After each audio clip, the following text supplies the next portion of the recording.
Okay, welcome to today's class. If you get a chance, put it on pause and read our disclaimer. Okay, tonight's class is on stress. A lot of times we talk about stress and laugh about stress and even say, oh man, I'm so stressed, without even realizing what it can do to our body and to especially our nervous systems. So that's what we're going to be covering tonight. How to protect our nervous systems and how to repair our nervous systems after stress. Okay, first, I guess the thing we have to start out with is learning a little bit about the nervous system. Whenever I think about the nervous system, I think about a wire. You have like an extension wire or whatever. A wire conducts electricity through a copper wire. On the outside of the wire is a plastic coating that keeps it from shorting out, protecting it, and so on. Our nervous system also conducts electricity. And it has a coating on it called the myelin sheathing. And this coating is made of fatty acids and cholesterol. So I'm going to go over a few little functions of the myelin sheathing. One is it is made up 70% of fats and cholesterol. So having enough fats and having your cholesterol at a high enough number is extremely important. It covers Mary, would that be the good cholesterol number or the bad cholesterol number? It has to be high. Actually, both need to be high. They need to be balanced. So I would have at least 200 of total cholesterol and 65 of that being the HDL, or what people call the good cholesterol. Okay. Okay? Good question. All right. These fats are found in the brain and the spinal cord and around every nerve in your body.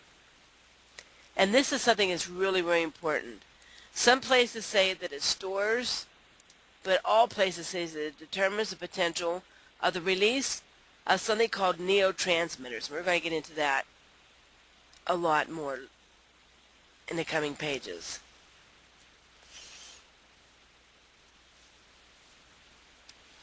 All right. Other things that the myelin sheathing do is it protects the nerve. The actual nerve is in the middle of that. It protects it from sound. If someone's myelin sheathing is too thin, after a while, things will get on their nerves very easily. Every little sound, every little bang. If you're sitting in a restaurant and somebody drops a thing of a tray, some people go, and other people just kind of look over and say, oh, what was that? Well, a lot of it has to do with the thickness of their myelin sheathing. Or if you have your grandson pounding on a pot and pan right next to you, it might get on your nerves, while some other people can just kind of tune it out. So one of it is acts like a buffer to sound. Another thing that the myelin sheathing does is it keeps bacteria and viruses from being able to get to the actual nerve. If this is very thin, a person might get something like Bell's palsy or shingles. These are both two conditions that allow a virus to get to the nerve. Any questions so far? Nope. But it sounds like this myelin sheathing really has a big job. It does. It really does. Now, unlike a copper wire, which is a solid line, our nervous system is both electrical and chemical. The brain, for instance, say we want to lock our door. The brain will cause an electrical impulse, which releases a chemical. It is sucked up, then it goes to the nerves as electrical. In the gap, it'll be chemical, electrical, chemical, electrical, chemical, until your hand locks the door.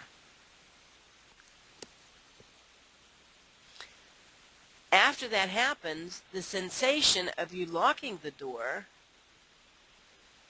produces electrical, chemical, until it gets the brain and tells the brain, mission is accomplished. You know, I've had people already say, well, I don't think we're electrical. That's new stuff to me.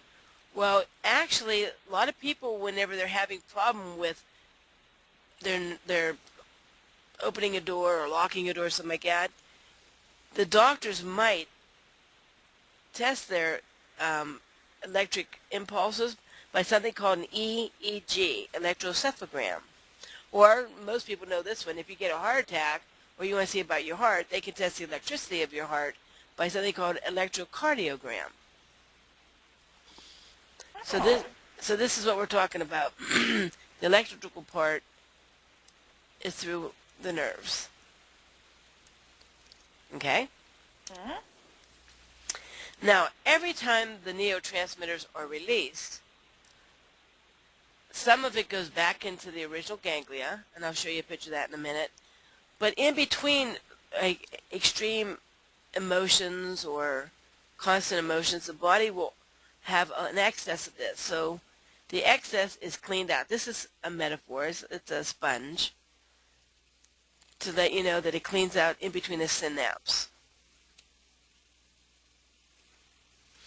So this is how it actually happens. The electrical impulse goes down to the end of the axon. It releases the chemical, and most of it is drawn into the next nerve. However, some of it goes back into the original, and some of it is cleaned out by the body. How's it cleaned out? It's reuptaken through the lymphatic system. Oh, so it just kind of gets absorbed by it? Right. Okay. Right. If there's anything left in between. So like right now, if there's anything left in between, the body would clean it out. Okay. Right. There are a whole line of drugs called reuptake inhibitors. They have some that manipulate dopamine and some that inhibit serotonin. And this is generally how they work. Whenever the body releases the chemicals, the neurotransmitters, instead of it being able to go back into the original axon, the body will block that ability. Well, not the body, the drug, like Prozac, Luvox, Paxil, those kind of drugs, Wellbutrin, will keep it from being able to be pulled back into the body. And they do that in hopes that the next impulse will have more of the chemical. Because some conditions, for instance OCD, happen because of lack of neurotransmitters. So they're doing this in hopes of making available more neurotransmitters. Which sounds not too bad in theory, but there's a flaw, and we're going to go over that now. There are many neurotransmitters, but there's 5 basic neurotransmitters: serotonin, dopamine, GABA, epinephrine, and norepinephrine. From these 5 neurotransmitters, you mix them together, kind of like a chemist, you know, in different levels, different ratios, and they produce different emotions.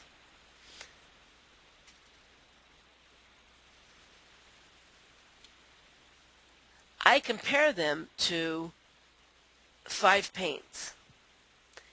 If you have 5 colors of paints, every single color and hue that you see, you can make from these 5 basic colors. But it's a mixture of the colors. If you want to make green, you mix the blue and the yellow together. If you want to make pink, you mix white and red together. So mixing all of these, you can get every single color. You with me so far? Yeah, it makes sense. Okay? What you do, let's say we're going to paint a beautiful sunset. You will take the paintbrush, dip it in, and paint the canvas to say a light blue to start it out. Then you might want a little bit of yellow or orange looking at. Typically what you do is you clean out the paintbrush before you use the next color. Because if you don't, the colors start mixing. Yeah, it gets all yucky. Right. Everything will end up becoming grayish looking or a dulled look. That's how it is with the neurotransmitters. So what's wrong with their theory of doing reuptake inhibitors is the fact that without the body's ability to clean out the synapse in between, the neurotransmitters are going to mix differently than what the pure emotion would be. So let's They start getting muddy. Right. The emotions start getting gray. That's what a lot of people tell me. They'll say, you know, I'm not happy. I'm not depressed anymore, but I'm not really happy. I don't really get excited. No, all my emotions just seemed really, really dulled. And just like the paintbrush, you can see that. If you have... Go ahead. I'm sorry. Can you still have some emotions that are sharp and distinct? Yeah, you can. Okay. But they'd have to be really, really intense emotions. Yeah, like anger. Like you get angry at something and it just like consumes you. But other than that, you don't care one way or the other what's going on. Right. Does that also make you forgetful? It Does can. that make you forgetful? It can. It can make you muddled thinking. Okay. More than forgetful. More like a muddled thinking. But good questions. Usually a thin myelin sheathing, though, and a lack of fatty acids can cause forgetfulness. That's one of the signs that you're lacking fatty acids. So a lot of people tell me that I don't want to live like this. I want off my medication because I hate the feeling of gray in my life. My whole life is gray. So do you understand the concept of that? Sounds like my brother. Really? Well, there you go. Is he on anything like that? He's on Wellbutrin. There you go. Yep. Very common complaint with people. Now, they're doing this medication because they realize that the person is lacking neurotransmitters.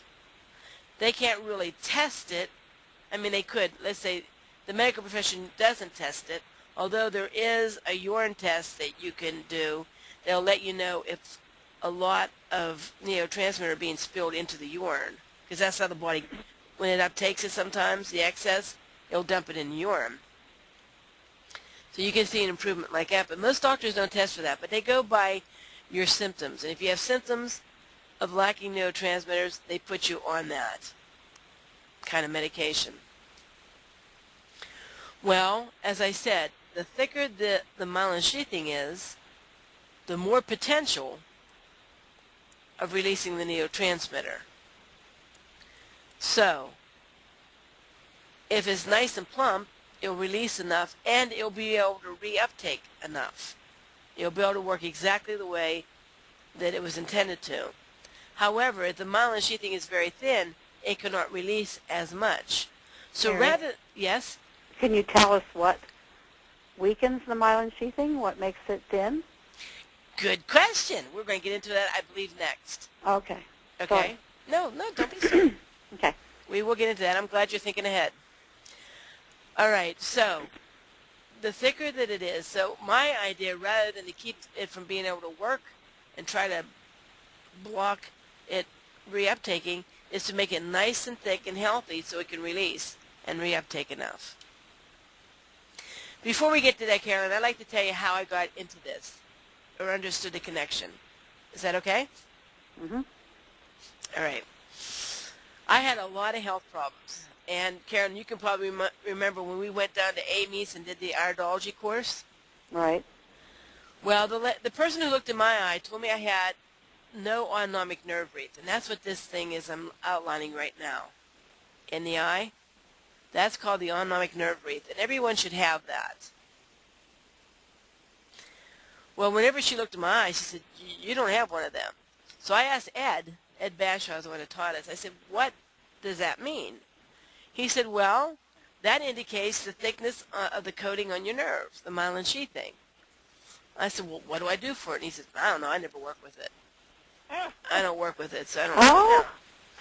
So I went home and I looked up myelin sheathing, and I looked into absolutely all the medical books that I could and tried to find out what the myelin sheathing was made of, because I figured if it was weak, the body would need the nutrients to repair it. Kind of made sense to me. Logical. Yep. So I started taking B vitamins, and I started taking a lot of fatty acids and herbs that were known to nourish the nervous system. In the process of all that, I used to have something called obsessive compulsive disorder, and it really was blossomed whenever I was married, but after I was divorced, it started going away a little bit on its own. It wasn't quite as intense. So the fact that it was going away, I just thought was because it was getting better, because I was divorced and not under all that stress. But I later started to read other people's eyes, and whenever I would see that the myelin sheathing was thin, I would tell them and suggest the things that I had used, that I had researched. And people were coming back to me and saying, "You know what? I used to have obsessive compulsive disorder, and I don't have it anymore." So I kind of, yeah, so after a couple times, it wasn't right away, it took a couple times for them to flick the switch before I noticed. But when this happened enough times, I'm thinking, every one of these people had a thin myelin sheathing. And that's how I got the connection. There's other things that can show in the eye called stress rings. It's kind of hard to see, but there's like little things that look like ripples of water here. That also indicates stress in the body. But see, this has a nice ropey, not real thick, but a nice, I wouldn't even say ropey, just a nice shaped myelin sheathing, or thickness of myelin sheathing. And this one has hardly any. Yeah, I can't hardly see it. Right. So, after I realized that there was a connection, I started doing a lot of research. And I found out that the neurotransmitters, reuptake inhibitors, that they use it for things like ADD, depression, OCD, panic attacks, and sometimes for mild schizophrenia. Well, doing studies, especially now, because whenever I first started, there was very little studies on any of that. But now, if you would go into Google and type in Harvard University and omega-3 fatty acids, you'll find out that they've done a study showing that fatty acids can help with ADD, depression, OCD, panic attacks, and schizophrenia. So although the doctors do not make the connection between the thickness of the myelin sheathing and these health conditions, if you take all the information, you can see the line of reasoning leads you to that conclusion. It looks pretty obvious to me. And then years of working with it, I am absolutely convinced that's the key. Okay, now that we got that underhand, let's take the symptoms of conditions one by one, and I'll kind of show you a little bit of the connection. First, we're going to talk about ADD. Now, ADHD, the hyperactivity, I believe comes from either an allergy or liver function or other things are involved. I'm just going to talk about the ADD part, the attention deficit disorder. And to explain it, I'm going to use this. This is supposed to be a picture of a CB radio. Yeah, I was thinking it was taking me back in time. Yeah, I know. We used to have these all the time. That's what we used to do on the weekend is we go out in the mountains and talk to people we don't know on our CB radio. And when we first turned it on, you'd hear breaker, breaker, all this background noises and stuff like that. And there was something called the squelch button. And what you could do with the squelch button is you could turn it and it would tune out all the background noises so that you could just hone in on one person's voice that you were talking to. Well, it's kind of like fixing a channel on the radio. And sometimes you get more than one channel and you have to go up or down a notch to get it right. Yeah, that's what the CB kind of did. But the squelch button is the name of it on the CB. Because you're still on the same channel. You just squelch out the background noise. Okay. Okay? Well, that in part is what the myelin sheathing does. If it's thick enough, you can shut out background noises. So let's say you're a student in school and your teacher's talking and you can squelch all the kid next to you kicking his shoes and someone sharpening their pencil or someone tapping their fingers. You can squelch all that out and concentrate just on the teacher. If the myelin sheathing is too thin, your squelch button is not working.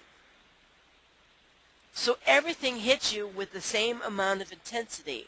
All the sounds, all the little shuffles, the turning of paper, the creaking of the chair, all those things take you from being able to pay attention to the teacher. And basically that's what ADD is. All right, my myelin's thin. Talk to me. Okay. Well, we're going to go and learn a little bit more. The connection with the OCD, remember I said how your brain thinks it, and then it's chemical, electrical, chemical, and so on until you lock the door. And then you get the impulse back, that the subconscious gets the statement, mission is accomplished. Because the sensation of touch has given a message back to the brain that it was locked. If the myelin sheathing is very thin, it cannot release as much chemicals, so then therefore the next electrical impulse is not as strong, which releases even less chemicals, until by the time it gets to the brain, the subconscious does not see that the door has been locked. So it's like running out of gas. Sort of, yeah. The impulse. It's like being on a water line, and the last persons are not getting the pressure. They're not getting that amount of, saying, of water. So your brain is not getting from the subconscious, from that sensation, that it has been done. You can see with your eyes, and consciously you realize that you locked that door. But the subconscious hasn't got the message. It hasn't gotten the impulse because it goes through the myelin sheathing. When you're talking about this, it sounds like it would be like a slow process, but actually it's really fast. I mean, your body's working like really fast. Excellent, Carolyn. You're right. That is such a good point. I'm glad you brought that out. Matter of fact, it's so fast, just think if you have the stove turned on. Right. And you touch the stove, by the time you take it off, it's just a split second. Right. If that. So this has to work really fast, and it looks to me like, if you're not feeding this all the time, then it would wear out. Well, and I'm older than you are, so I'm probably getting slower. Well, the myelin sheathing, it's not so much how long you've lived, but how much stress you've had in your life. And having how many grandchildren? 36. Yeah, and 9 children. You've probably had 1 or 2 stressful days in your life. I'd say. So yeah, the myelin sheathing can be thinned out from that. So do you see the connection? So what happens if your subconscious didn't get the idea that you locked the door, you'll start worrying about it and thinking about it, and the body will say, well, go lock the door. So you'll go and check it again and again and again until finally the impulse does get back to the brain. Because instead of doing this once, you might do it 2 or 3 or 4 times. Finally, it does get back to the brain that the door is locked. And that's what obsessive compulsive disorder is. There's different types, but that's one example of how. But mainly caused by stress. Well, yes. Stress is probably the number one thing, and we're going to get into that right now. Whenever you're under stress, there are 2 glands that sit on top of your kidneys. They're called the adrenal glands, and they look like this and this. Those are your adrenal glands. Whenever you're under stress, your adrenal glands produce a hormone called adrenaline. Yeah, these are my little hormones, okay? No, actually, they're a hormone, and the hormone is to protect you. Let's say back in the old days, whenever we were pioneers, and you're walking out in the woods and there's a bear that comes out of the woods. Nature has provided a way to protect you from that bear. It produces, the adrenal glands produce adrenaline, which causes you to either have the strength to fight something off or to run away from it. Exactly. To run away from it. Well, let's say the stress is the fact that your grandkids are banging on pots and pans. Or you have a bill collector calling you. Well, you can't punch any of them out, although it'd be nice to do so to the bill collector sometimes. And you can't physically run away. So that adrenaline from the stress then weakens the myelin sheathing, attacks the nervous system. It pulls out B vitamins. It wears down the myelin sheathing. So stress is the number 1 cause of a thin myelin sheathing. So it's better to get rid of that. Absolutely. That's what I tell people to do. I'll have people call me up and they'll say, I'm in the middle of a panic attack. I don't know what to do. I don't know what to do. Well, what happens is that's all that adrenaline in their body that they have not released. So I'll tell them, put the phone down. I'll stay on while you do this. Put the phone down. Get a couple pillows. Put it in a pillowcase so it's nice and tight. And punch the snot out of the pillow. Punch it like you're trying to save your life. Hard. And if you have to, scream and yell. Whatever you would do if you're being attacked by something and you're trying to kill it. And they'll do that. And you'll hear them. I mean, it sounds like, I'm hoping their neighbors don't send them away and put them in a straitjacket. But I mean, they just really let it out. It's hard for them to do it at first because they feel like wackos. But after a while, they'll do it and they'll let it out. And they'll get back on the phone. And almost always they'll go, I feel so much better. I don't have that anxiety anymore. Because they've used up that adrenaline. Now, some people say, well, I go for a walk. But if a bear is trying to attack you, walking away, your body's going to keep producing more adrenaline, saying, fight, run, Get a move on. Right. So if you're taking a walk thinking about, how crappy your boss is, that adrenaline is going to keep on building. And the fact that you're not walking, the body's subconscious or autopilot, survival autopilot, is going to try to pump even more adrenaline into you to try to get you to run or to fight it off. So you have to do something that is to the point of exhaustion. How about a trampoline? No, doesn't seem to do it. No, punching seems to be even the best. Okay.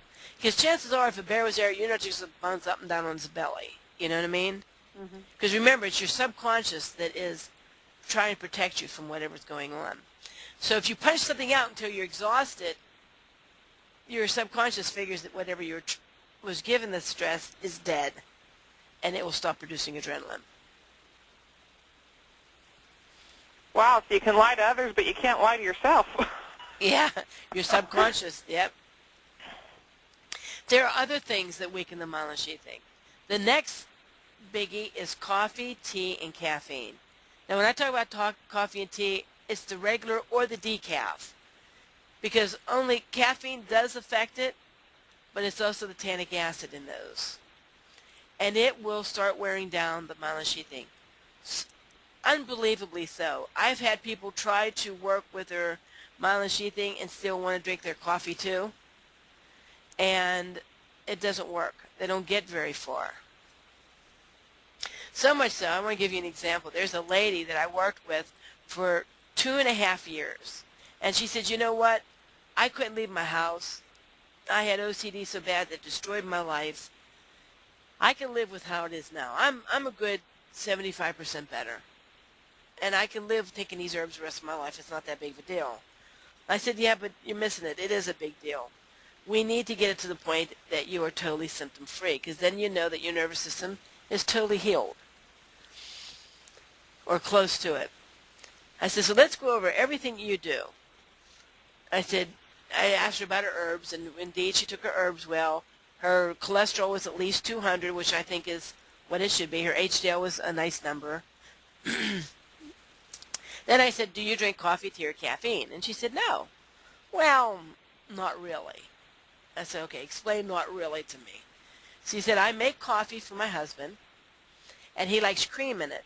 So I pour cream, and I put it back in the refrigerator, and sometimes the coffee is pretty high that I'm afraid I might spill it as I take it over the table to him. So I may just sip, not even a whole mouthful, just sip it enough that it won't spill as I take it over.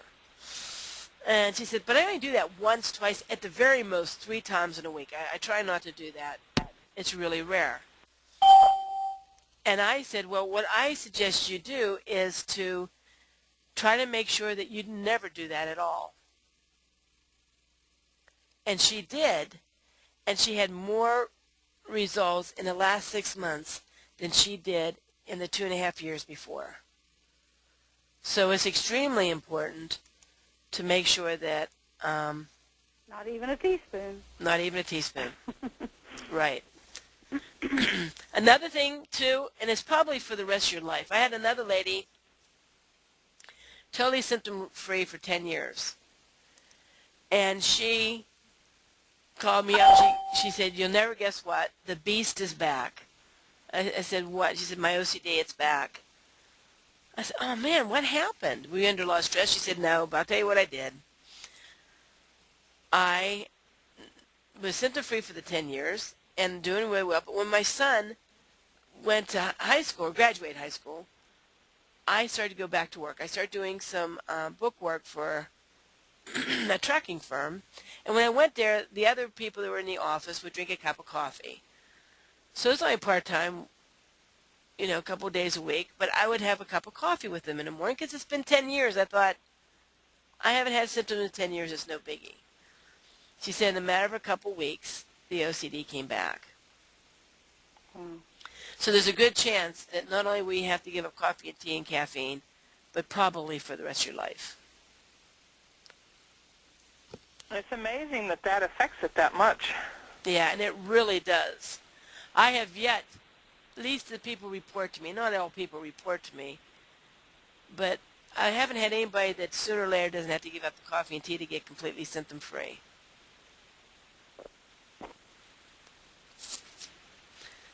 So, I think what it is this, because not all people who drink coffee or tea will end up with a thin myelin sheathing, although many people do.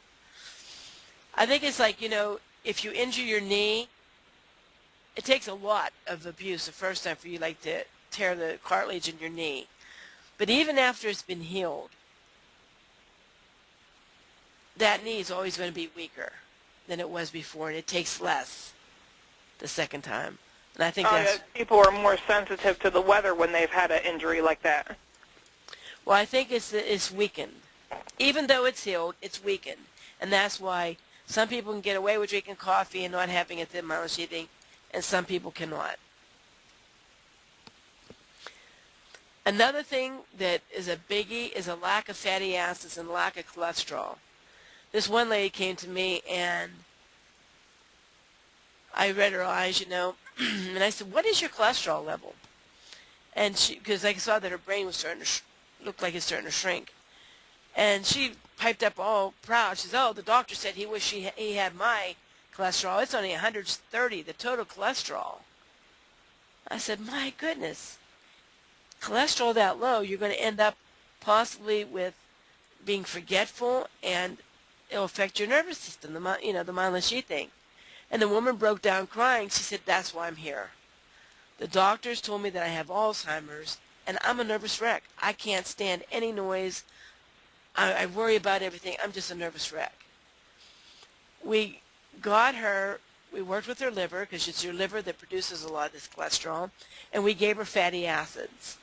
And all the symptoms that the doctor had diagnosed as Alzheimer's went away, and to this day has still stayed away. Wow. So we are so afraid of fats and cholesterol. Realize that our body needs it. Our body needs a lot of fat. Every single cell in our body needs fat. The membrane of the cell. Your nervous system needs fat. Your immune system, the antibodies, hormones need fat. So we need a lot of fat. Now, the fat that I'm talking about is not deep-fried French fries from McDonald's. Oh, darn. Yeah, I could hear your cogs churning there. Go ahead. It is good fatty acids, like in butter, found in fish, things like that. And we're going to get more of them later on. Another thing that's really happens a lot is liver function. It is your liver and gallbladder, especially your liver, that produces the bile salts that break up the fats. So let's say you're eating enough fats in your life, but your liver function is down. Well, I'm going to compare it to if you wash greasy pans. Let's say you have a greasy pan and you have water and you're just rinsing it over the greasy pan. You're not going to get rid of the grease because water cannot carry grease away. But if you put like some kind of dish detergent on it, it will emulsify those fats so that whenever you rinse it off with water, it can carry the fats away. That is what the liver function does. It produces bile salts that act like detergent to fats. So if your liver is not producing that, then you're not digesting the fatty acids. So nourishing the liver is very important, but another thing I would do is I would take my fatty acids with a protein, because it's the protein that says, yo, liver, there's some fats here, so the liver knows it needs to digest fats.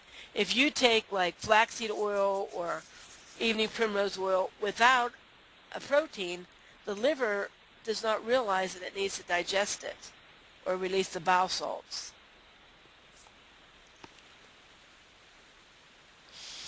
There are some minor things that affect the myelin sheathing. I'm not going to really take it because those four are the biggies. The only other one I am going to mention is ultrasound.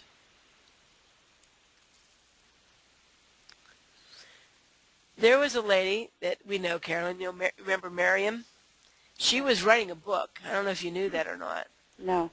On how ultrasounds are, she believed, was the cause of ADD in children.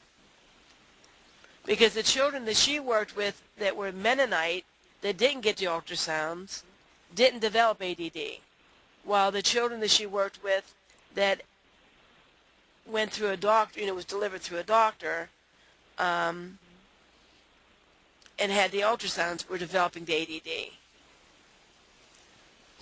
It's sad that she passed away before she finished that book. But there's a real strong correlation between ultrasounds and it weakening the myelin sheathing. So I'm very anti-ultrasound. Actually, in 1984, there was a summit where the people who developed ultrasounds were talking to the AMA. And the AMA says, we want to use these ultrasounds on these fetuses. We can tell different things and stuff. And the people who developed ultrasound said, not a good idea. It's never been studied on humans, but we know that we can demyelinate puppies' nervous systems by doing enough ultrasounds on their pregnant mother. So whenever their mother's pregnant, if we do enough ultrasounds, the puppies are born without myelin on their nervous system. Oh if my we goodness. do it enough times. Why would they do that? Huh?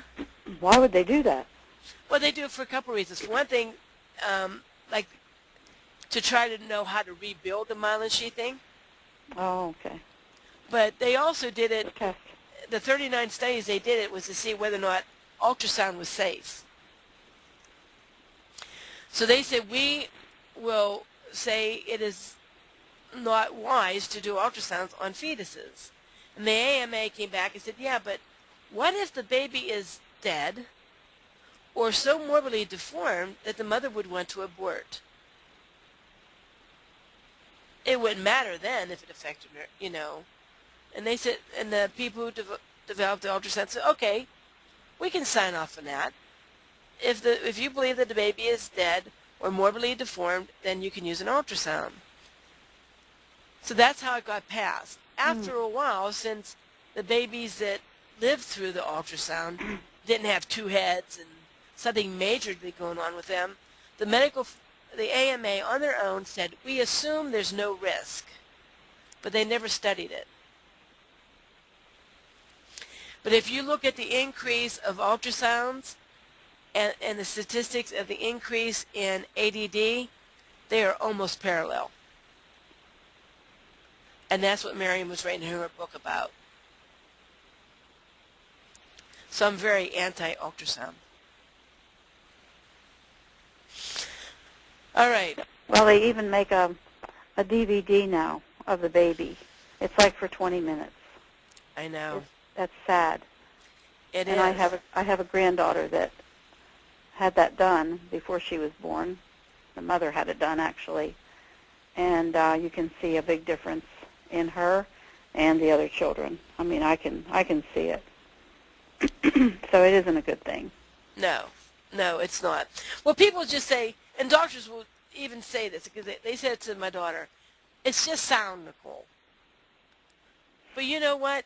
They can take ultrasound and they can break up gallstones and kidney stones. Mm-hmm. Now they have something, I don't remember what it is, but they're using it to break up fat for people to lose weight. And sound, if a woman sings a certain note, she can break glass with sound. Sound has energy and can cause problems. So even though it's just sound, it can do damage. I believe it. Yep. Well, like you said, you see it firsthand. Yeah, I do. Okay, Gloria, listen up. This is what you do now. Okay. All right? I'm taking notes. All right. Things that nourish the myelin sheathing: eating primrose oil, flaxseed oil, and super omega-3 oils. These are usually made by salmon. So I usually like a little bit of a vegetation source and an animal source. Oh, so you combine two of them. Yeah. I'd either take 1 and 3 or 2 and 3. So how do you know which one to take between evening primrose and flaxseed? If there's any kind of inflammation in the body, I give the evening primrose oil because the prostaglandins also help with inflammation, so you're like killing two birds with one stone. I'm sorry, the what gland?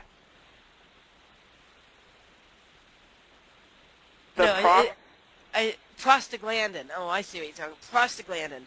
Prostaglandin is a nutrient that soothes inflammation. Oh, okay. It's not a gland in your body. It's I got you constituting now. the oil. So I use evening primrose oil if there's inflammation. If there's not, I go to the cheaper flaxseed oil. Okay. Because I'm cheap whenever possible. Okay, nervine herbs, we'll get into those later on separately. And spirulina. I don't do it for teenagers or children because sometimes, because their thymus gland is so active and spirulina kind of revs up the thymus gland. I don't suggest spirulina for teenagers or young children, but I do for adults. And it's because of the RNA. ribonucleic acid. It speeds up the healing process.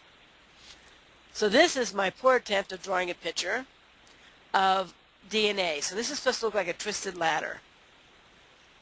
Although it doesn't, it looks like beads or something, a necklace, but it's supposed to be a twisted ladder. This is DNA. DNA is basically like a blueprint, while RNA is more like the little construction workers that implement and repair. So, did you ever see Extreme Home Makeover? Mm-hmm. Where they'll build a house in a week? Yeah. The reason why they can do that is because they have a massive amount of construction workers. The average person does not get their house built in a week. No. So to take spirulina is to add construction workers. To your DNA? To your body so that it can look at the DNA and it can help facilitate the healing more quickly. Okay, so the construction workers or the spirulina goes in and looks at the DNA, which is the blueprint, and then they construct what you need. Very close, yes. It's a metaphor, but close enough. It gives you the idea. Okay, so, any questions about the spirulina? Nope, not as long as I'm close. Okay. The next, there's other nutrients, B complex. That's what I started with in the beginning, but I got a little bit of anxiety. Didn't think too much of it because I wasn't keeping that good of notes because I didn't know that nourishing my myelin sheathing was going to make my OCD go away. However, now that I work with people, I found out that a lot of people that lack in fatty acids cannot tolerate B complex in the beginning. So although B complex is very good for the nervous system, some people cannot tolerate it. Oops, sorry about that. As a matter of fact, I used to take something called Nutricom, and when I took Nutricom, it absolutely made me feel like I was jumping out of my skin. And I love it. Yeah, see, you love it. Well, you must have enough fatty acids. But not all people can tolerate those kind of B vitamins. Mm-hmm. So I usually don't start out in the beginning of a protocol with B vitamins. Although it's good for the nerves, if you don't have enough fatty acids, it acts almost like a toxin in the body. And it causes an anxiety. And that's very common. By the time someone has ADD or OCD bad enough, usually they cannot tolerate the B complex in the beginning. A good source of calcium and magnesium, good idea. I like skeletal strength, that's my favorite. Inositol, like the B complex. For these two, I would wait.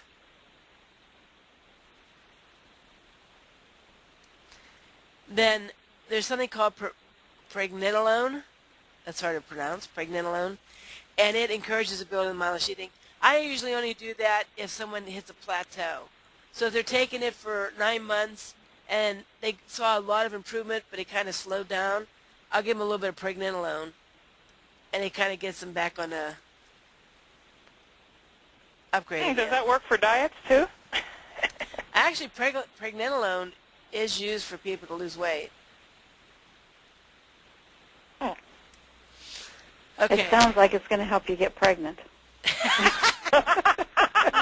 Yeah, it does. Well, actually, progesterone is made, the body will take pregnenolone and make progesterone out of it. Okay. Now, remember I said support the liver if it's weak so that you can digest these things? Well, I'm going to tell you a little bit about how to determine whether or not you have a weak liver. If you go on my website called ocdfree.org, I don't know if you can see it down in the corner. It's OC. Yep, it's nice and clear. Oh, is it? OCD-free.org. Good. Right up there. Because on mine you can't see it. So I guess certain screens you're not going to be able to see it. But I want to talk about how you can determine yourself if you have a weak liver.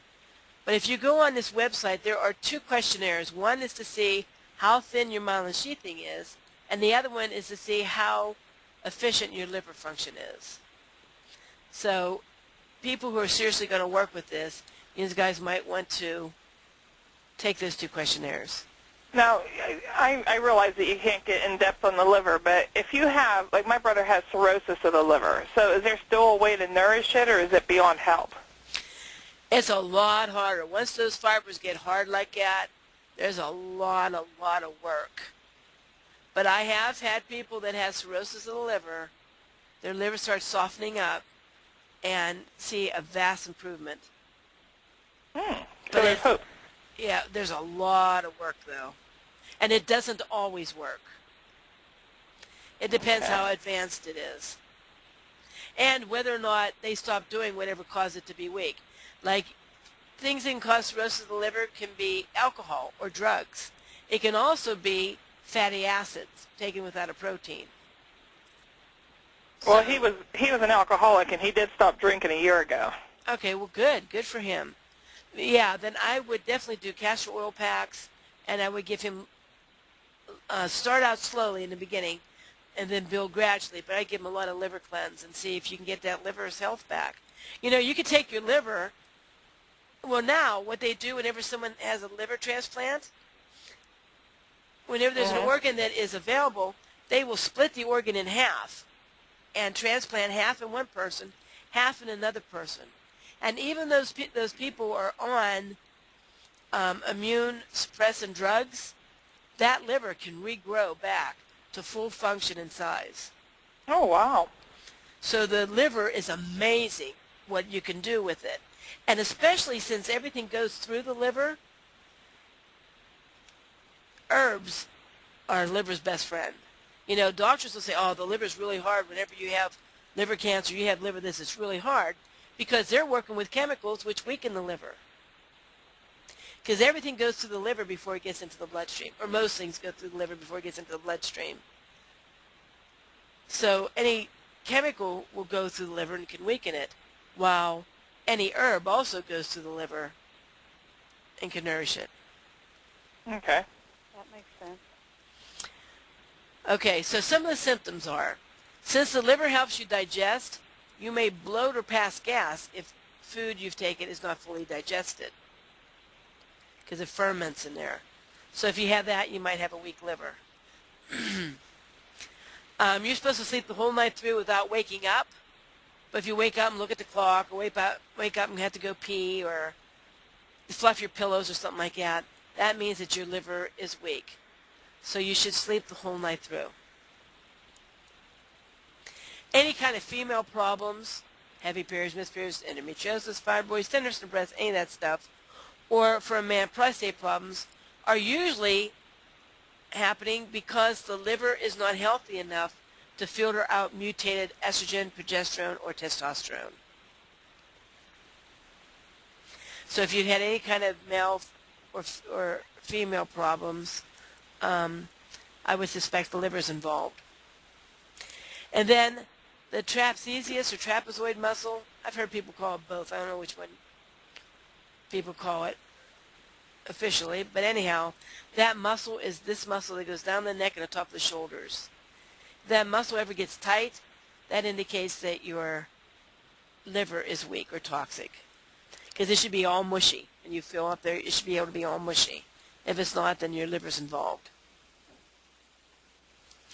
If my liver's involved, or when my liver was involved, because it was, I took liver cleanse formula, and I started with what's on the bottle, and I increased it until I slept the whole night through. And it took a lot in the beginning for me, a whole lot.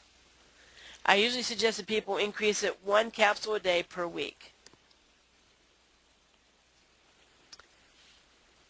Any questions about that? Comments?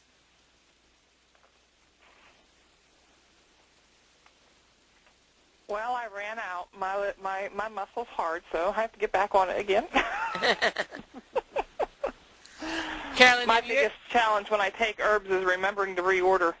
Yeah, that's tough. That is tough. You can go on auto ship if you ever want to do that, so realize that's an option. We'll talk about that later on now. Carolyn, Okay. have you had any experience with liver cleanse? Oh my goodness, I have so many people on liver cleanse.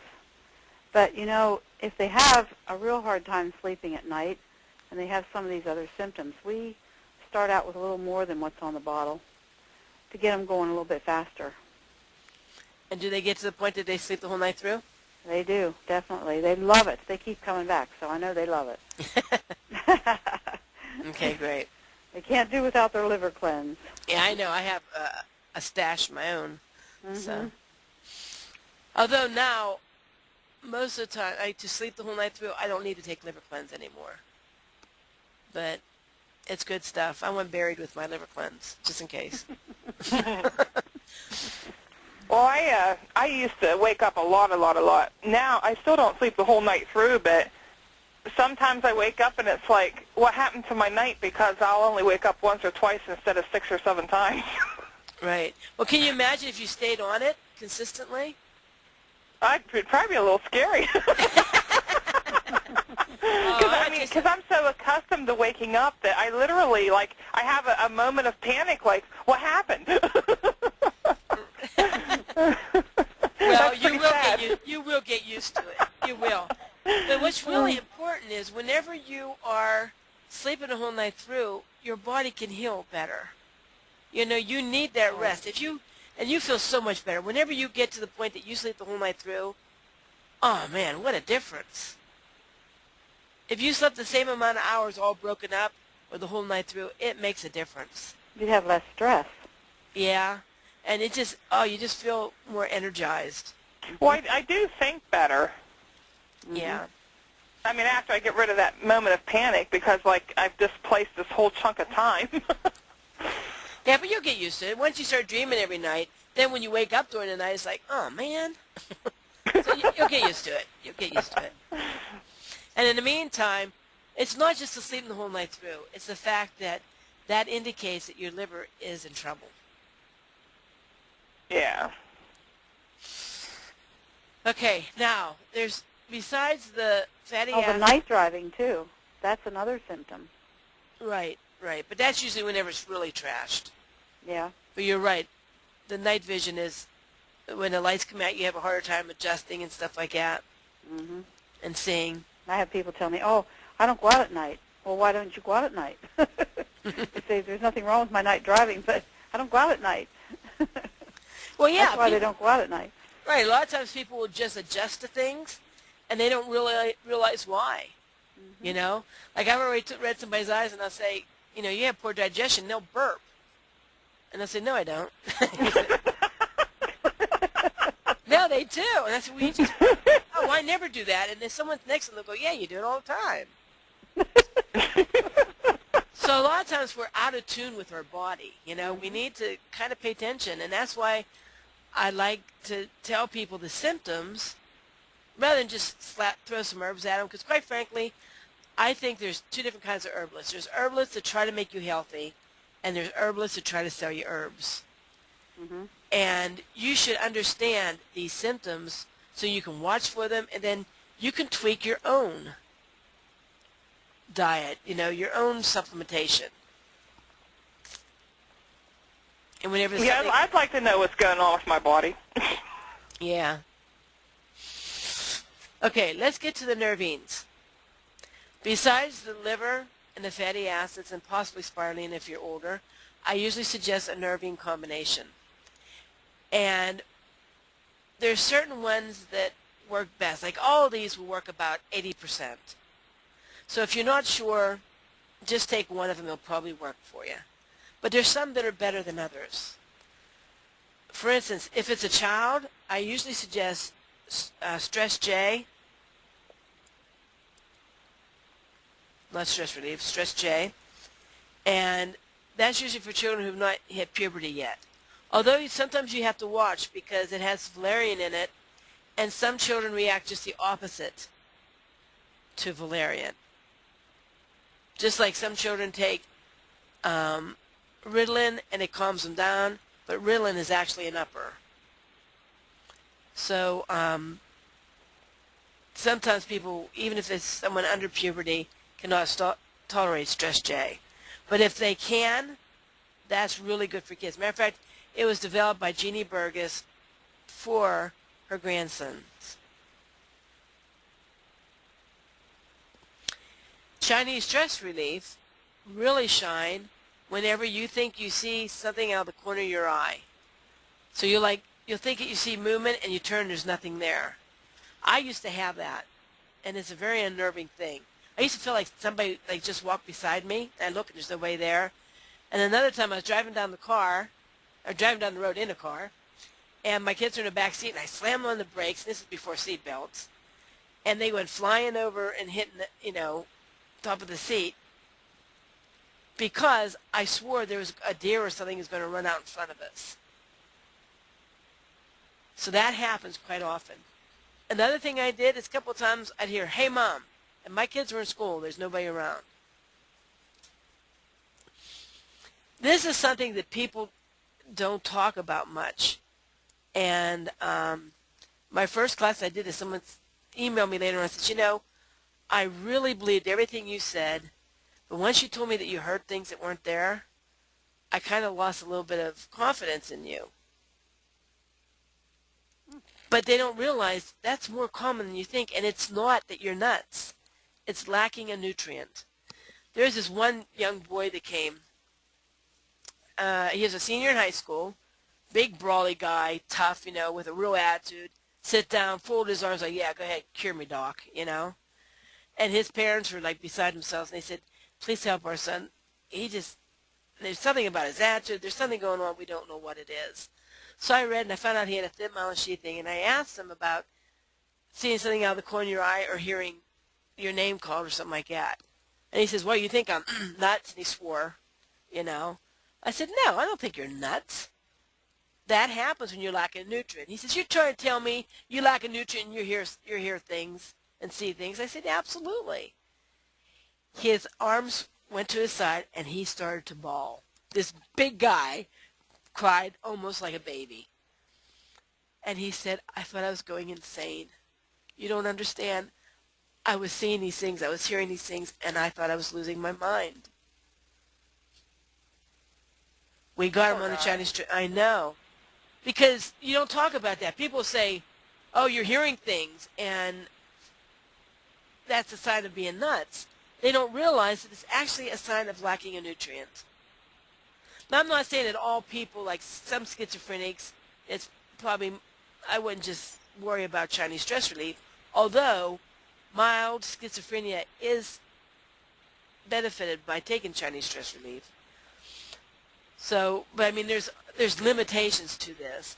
But a lot of times, these real slight symptoms are nothing more than lacking a nutrient. And Chinese stress relief gets rid of it. Or actually, illegal to say that. Chinese stress relief helps the body get rid of it. All right, now, and this really works for people that are from puberty to 25 years old. I usually give this for those people, those age groups.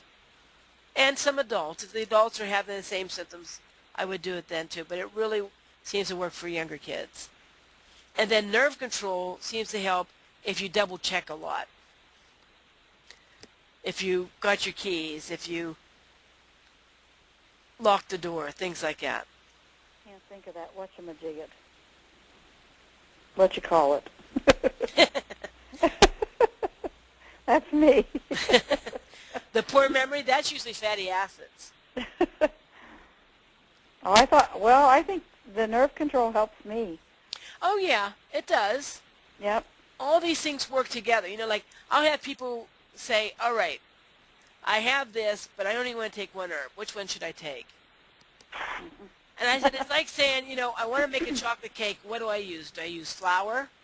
Do I use eggs? Do I use sugar? What one nutrient can I make this cake out of? And you can't. The nervous system is made out of many different nutrients. So taking one thing just doesn't work. Does that count if you're sound asleep? at night, like early in the morning, and you hear the phone ring, and you wake up, and the phone didn't ring. Yep. Absolutely, it can be. Yeah, so take the Chinese stress relief. It may help that. Okay. Can you Okay. take the two together? Yeah, you can, and I've had Nerve people take control? two. Yep. And Chinese Absolutely. stress relief. Okay. Yep. Because I know some people that the valerian causes a little bit of upset stomach, or, you know, they get a little bit hyper if they take too much of it, so they'll take two, the two different kinds. Mhm. Okay, we're on the last page here, so almost done. I want to talk a little bit more about diet's do's and don'ts. Turkey contains something called tryptophan. L-tryptophan is an amino acid that the body uses to produce serotonin. So if you can tolerate it... I had to chuckle when I saw that turkey up there, because like when Thanksgiving comes, I can never get enough of it. Really? Like, you know how most people are like 2 days after they're so sick and tired of turkey? I'm eating it for 2 weeks later, and when it's gone, I'm disappointed. Well, there you go. And then I just had a thought, like last month, after I've been taking these herbs for a while, start having turkey once a month. Don't wait for Thanksgiving. Absolutely. I get turkey legs. You don't have to buy the whole turkey. You get turkey legs, you know.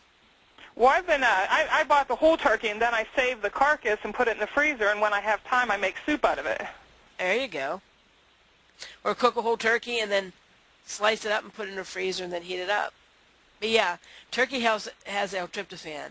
Now, there's some people that have gout that cannot do a lot of turkey, but if you can, turkey will help. And usually when you crave it like that, you're probably lacking L-tryptophan for your nervous system. Salmon and cod have omega-3 oils in. If you can get a really good source that you know there is no mercury or radiation, and if you take salmon oil, make sure it's from a really, really good company. Now, how would you know what a good company is? You have to do a lot of research. Okay. A lot of research. And you have to ask them in writing, do you test for mercury? Is it a wild-crafted? Where are they raised, you know? Because they'll say, oh, well, these are organically raised fish. But if there's mercury in the water, it doesn't matter what they gave them to eat. So you have to ask questions, a lot of questions. Okay. Okay? I like salmon, too. See, I never liked salmon. Oh, I love it. I didn't think I would, and then you know how they have those samples at Walmart and Sam's Club and stuff? Uh-huh. I tried it one time, and I just fell in love with it. But I don't buy it that much because it's really expensive. Yeah, it is. It is. Yeah. Okay, and in general, I would eat a good, healthy diet with raw vegetables, fruits. No, you can't eat a lot of garbage and expect your body to heal anything. And most people don't know this, but organic bananas contain serotonin. So does noni. Noni juice contains serotonin, too. So some people like to take serotonin, take these noni and bananas if they're lacking serotonin. It helps a little bit.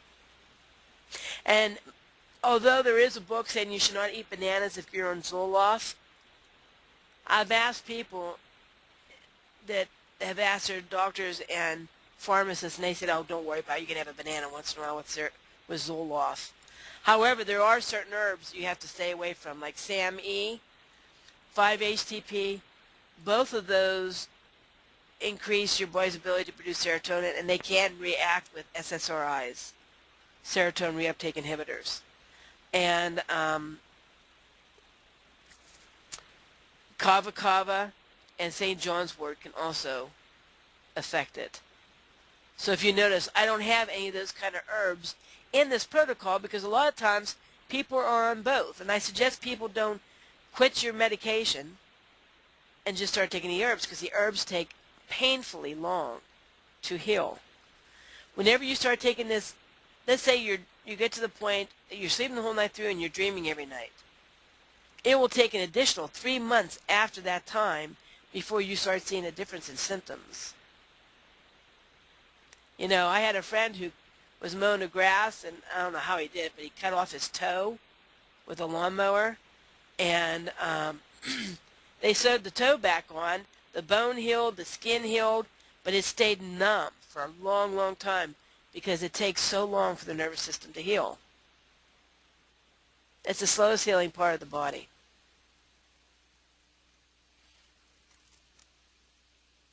So when people take the medication, I have found herbs that are very, very medication friendly. And if you notice, and if you ask your pharmacist about these combinations of what I suggest and the medications, unless there's a new medication I'm not aware of, but the old standard ones, they'll tell you that there's no known interactions. Another thing I would really concentrate on are the don'ts. I can't stress it enough. Coffee, tea, regular decaf, and caffeine.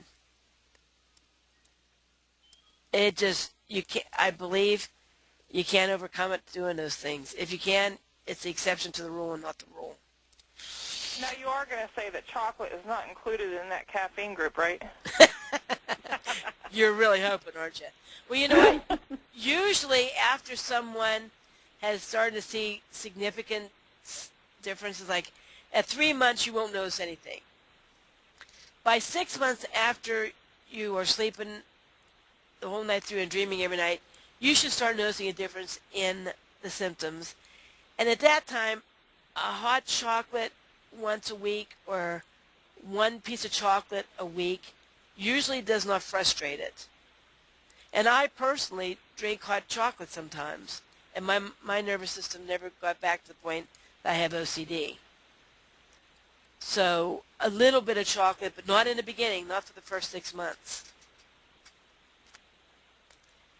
And realize it takes an average of 18 months to 2 years, and I've had people up to 3 years before they get completely symptom-free.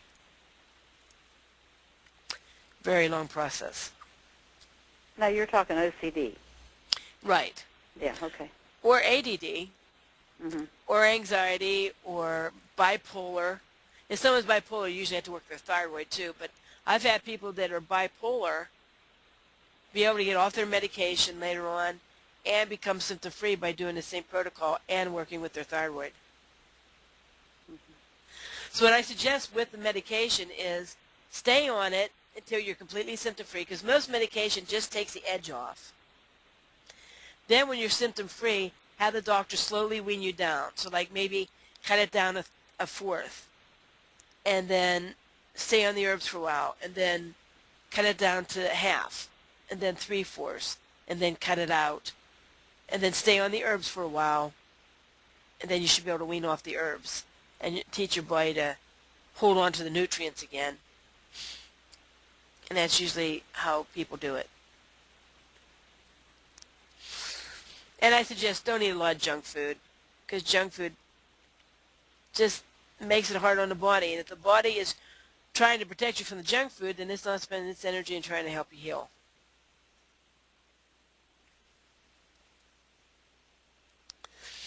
Okay. Are there any questions? No, I can't think of any. No. Okie dokie. Well, thank you very Did a much. good job. Yeah, you guys had a lot of good questions. Thank you. Thank you. Talk to you later. Okay, bye-bye. Bye-bye.